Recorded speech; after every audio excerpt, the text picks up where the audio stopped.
Good morning, everybody, and welcome back to Next Door NetAdmin. I've got another question that I'm going to be answering from the comments section. First off, thank you so much for putting your questions in the comments section. I love hearing them. I love answering them. I love looking them up when I need to find out a little more extra information in order to answer them, because that helps me learn too. But the question that I'm answering today is, can you say a little bit more about jumbo frames? What are they? Why are they useful? Spoiler alert, these are mostly useful in data center and specifically storage or streaming environments.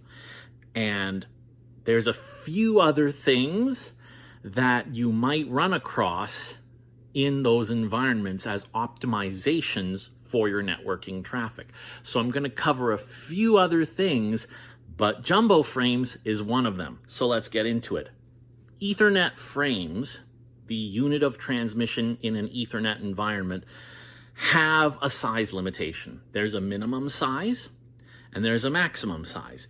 Your minimum size is mostly controlled by the fact that you have a certain amount of information that is necessary. In this case, if it's IP, you're going to need a source IP address, a destination IP address, all of that stuff. But that's actually just payload data as far as an Ethernet frame is concerned. But you're going to have some data from higher protocols, including your minimums of destination address and source address. Then you're going to have your Ethernet frame header, which is similar, but with Ethernet, you're going to need source MAC address, destination MAC address. You're going to need a couple of things such as VLAN tag indicator. You might have a class of service indicator. You might have a number of different fields. Plus, you're going to have checksums at the end of the frame. And is that the end of the frame? The checksum might be calculated and included in the header. I don't remember that one precisely, but you've got a bunch of data in there. So you've got a minimum size, but you also have a maximum size, which is usually dictated by the MTU, or the maximum transmission unit. For standard Ethernet networks, this is a maximum size of 1,500 bytes. Roundabout there. For some older systems where you're wrapping your data within an Ethernet frame, for things like PPPoE, which is point-to-point protocol over Ethernet, sometimes you've needed to drop the MTU manually to something like 1492 because it's actually then going to be encapsulated and transported over a provider's Ethernet infrastructure, and it needs an extra 8 bytes worth of space in order to actually successfully make it through at the maximum sizes. Some other protocols over the years have required dropping it to like 1420 or other MTU sizes, and that's specifically because smaller packets, smaller frames will get through fine even when they're encapsulated and increased in size. But when you get up to the very largest sizes, sometimes it suddenly becomes too big and you'd get a sporadic failure of some of your traffic, but not all of it.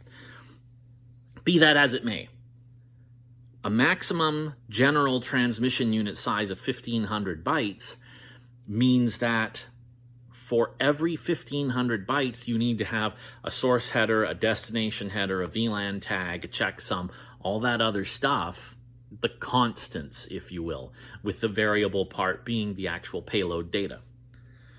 And if you are transmitting and receiving a lot of data at once, that's a fair amount of overhead, because every 1,500 bytes, you're going to need all of this information repeated again, even though it's not really changing.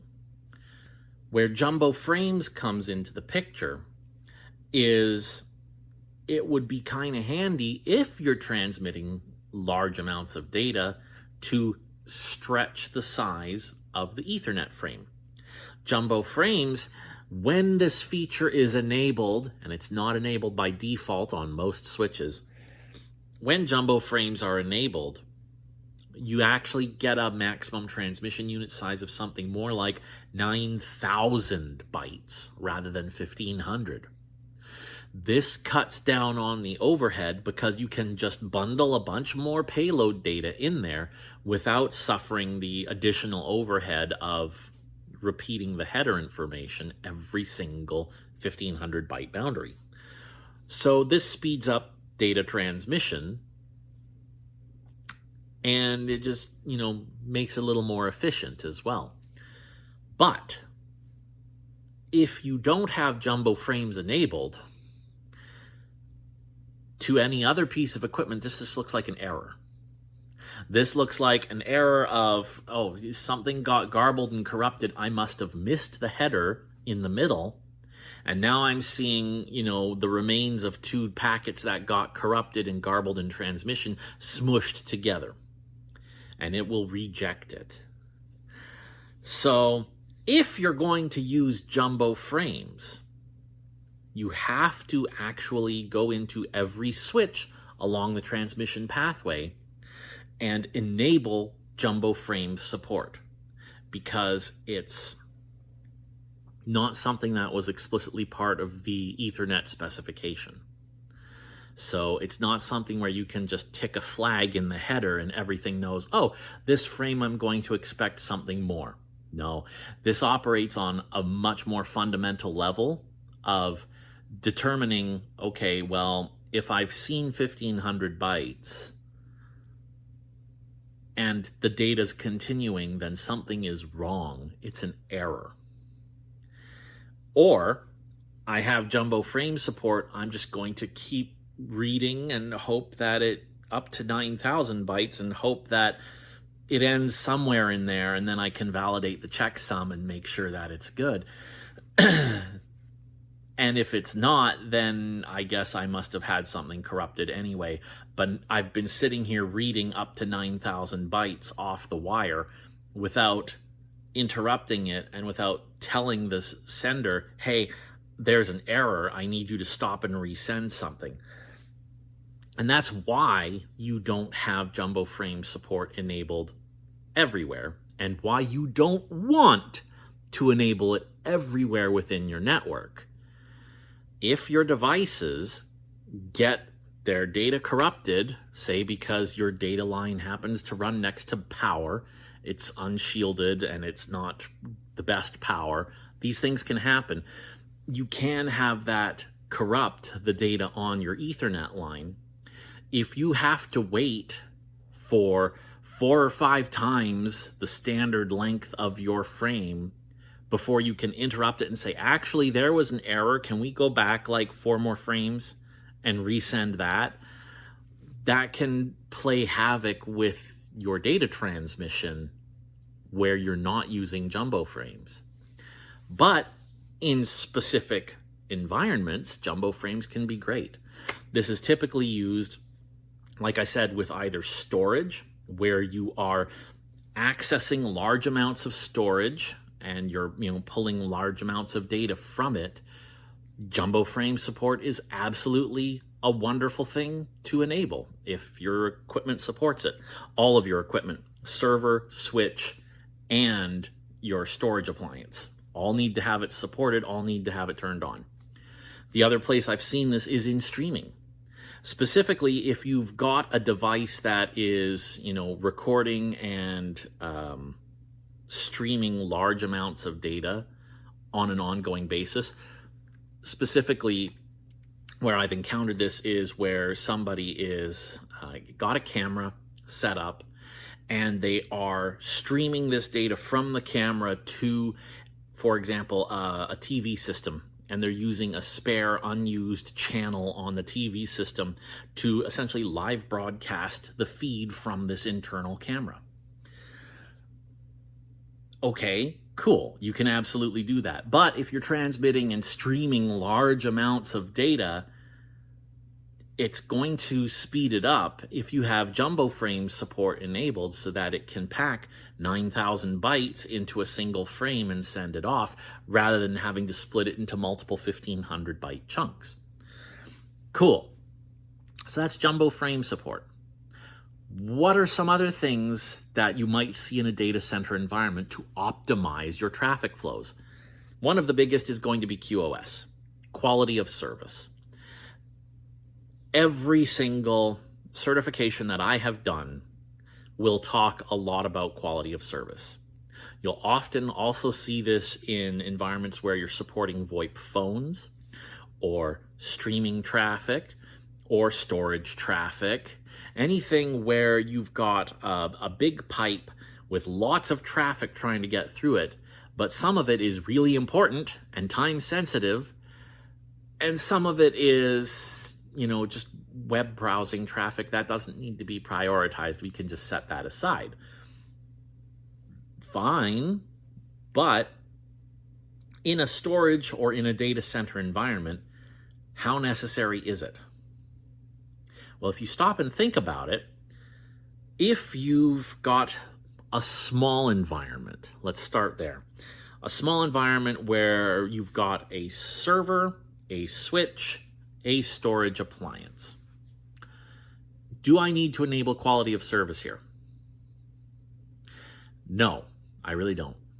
The reason is we're not going through multiple switches. Quality of service is not telling the switch how to prioritize the inbound traffic when you think about it, because a switch should be able to take data and copy it to another port at line speed. There's specialized hardware in a switch to make this process as fast and latency-free as possible. Where you really need your quality of service is when you've got a queue of data that's being backed up for this port. As priority traffic comes in, the switch needs to read that and insert that into the queue for the outbound port so that that traffic goes through first. Okay, but if you've got a server, a single switch, and a storage appliance, all you're really doing is one port to the other on the same switch. And if you have restricted this so that this server port is on a storage VLAN, this storage appliance is also on a storage VLAN, this is the only traffic that they're exchanging. It's only the storage traffic. It's a single class of priority between these two ports, and it's separated by VLAN. In that case, quality of service is not going to do you any good because it's all the same class of service. It's all storage traffic. That's the only thing being copied between these ports, and your switch is capable of switching that at line speed. No need for quality of service. If you had a less optimized environment, if you had, well, I'm going to put my storage appliance on the same VLAN that I'm also going to use for management, that I'm also going to use for SMB file sharing.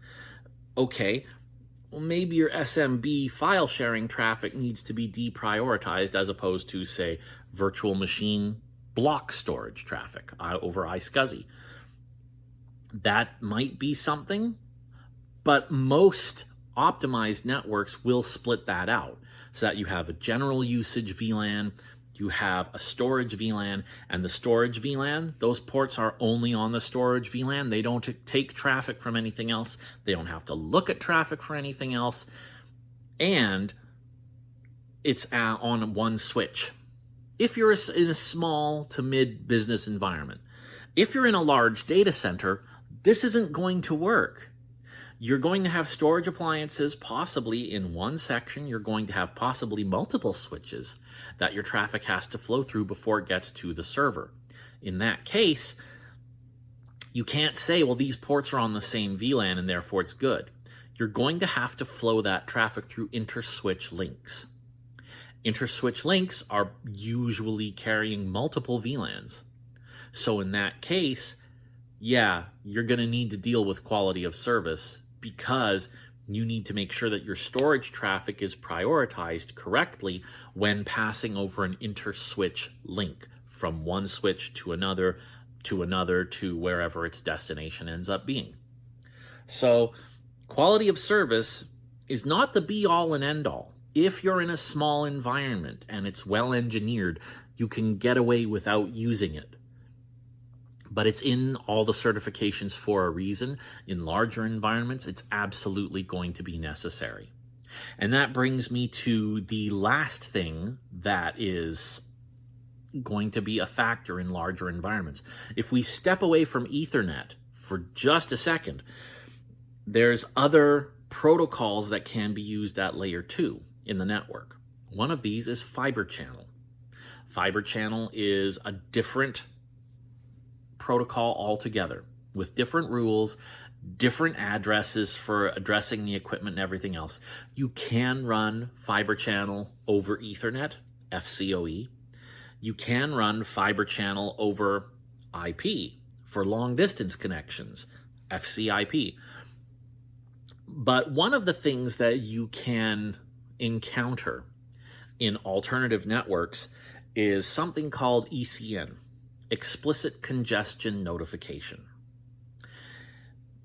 When your Ethernet or layer 2 connection becomes too full, you can end up in a situation where there's just too much data. And so if you have to stop the flow of data because you got a garbled packet or because you need a resend or other things like that, it can back up the flow of data such that the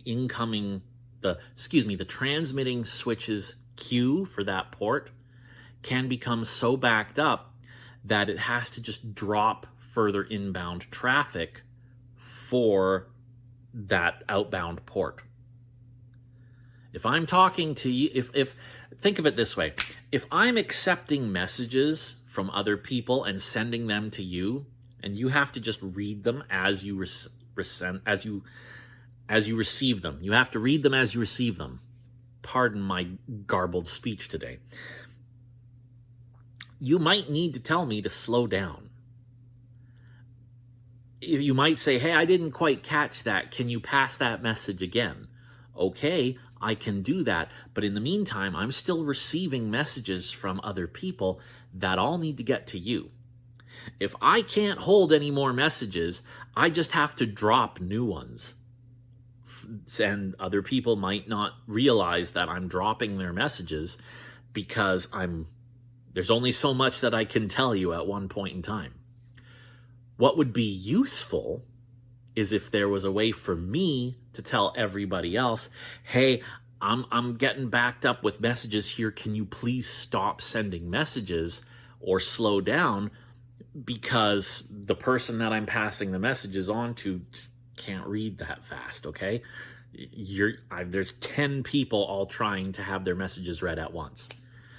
That's what ECN does. It's a way for a switch, me in this example, to say, hey, one of my outbound ports, the queue's getting pretty high. It's congested. And if people keep sending me traffic to be sent somewhere else, I'm going to end up with the queue getting full, and I'm just going to have to start dropping traffic. And they're not going to know what's happening. They're going to start sending retransmissions and everything else, and that's just also going to have to be dropped because my queue is full. So explicit congestion notification is a way for me to tell everybody else, hey, things are a little busy at the moment. This outbound port is backed up. So please, things are congested. Please reduce your transmission speed. Please hold on to your traffic so that I can clear this queue and then I can accept traffic and continue sending it out. That one's, honestly, I've only ever encountered that in certification. I have never needed to configure this in any of my live environments. But it's another technology, it's another thing that you can add to a network in a data center environment to further optimize it, to further increase the reliability of your traffic flows so that everybody knows what's happening and stations can reduce their transmission speed as necessary so that you don't overcommit or overburden a single link and have to start dropping traffic. Okay, so that's some of the stuff that you can encounter in a data center network. Hopefully this has been interesting and informative for you. If you have thoughts on other things that you would like to hear me talk about or things that you would like to see me demonstrate, feel free to let me know right down there in the comments section. Otherwise, thank you very much for watching. I am your next door netadmin, and we will see you next time.